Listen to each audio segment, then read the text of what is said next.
ଜାଣିଛନ୍ତି ସଂସାରରେ ଯଦି ଆପଣ ନିଃସ୍ୱାର୍ଥପର ଭଲ ପାଇବା କହିବେ ତାହେଲେ ଜଣଙ୍କ ଠାରୁ ଆପଣ ପାଇବେ। ସେ ହେଉଛନ୍ତି ମା, ଯାହା ପାଖରୁ କେବେ ଆପଣ ସ୍ୱାର୍ଥ ଭଳି ଜିନିଷ କେବେ ବି ଦେଖିବା ପାଇଁ ପାରିବେନି। କାହିଁକି ନା ସେ ହେଉଛନ୍ତି ମା। ଯେତେବେଳେ ଗୋଟେ ସନ୍ତାନର ଭଲ ପାଇବାରେ ଅନ୍ଧ ହୋଇଯାଇଥାଏ ନା ସେ ଖୋଜେ ସୁନା, ରୂପା, ଟଙ୍କା, ହୀରା, ମୋତି, ମାଣିକ, କୌଣସି ଜିନିଷ ସେ ଚାହିଁନଥାଏ ତାହାର ସନ୍ତାନ ଠାରୁ।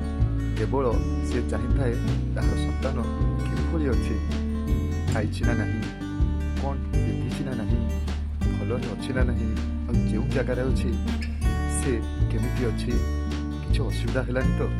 ଏସବୁ ନ ଜାଣିଲା ପର୍ଯ୍ୟନ୍ତ ସେ ଘରେ ବହୁତ ଅସ୍ତବ୍ୟସ୍ତ ହୋଇପଡ଼େ।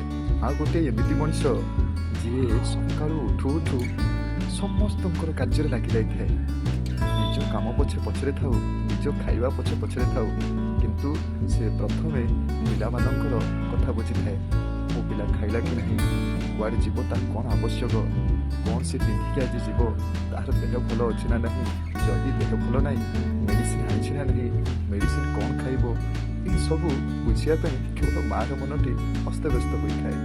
ଯେପର୍ଯ୍ୟନ୍ତ ଗୋଟେ ସନ୍ତାନ ସୁଖରେ ନ ରହିଛି ତାକୁ ନିଦ ଜମା ଲାଗେ ନାହିଁ।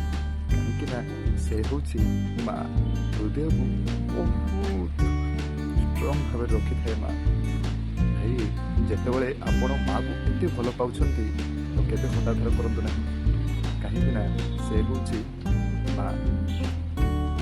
ହରେ କୃଷ୍ଣ, ହରି ବୋଲ।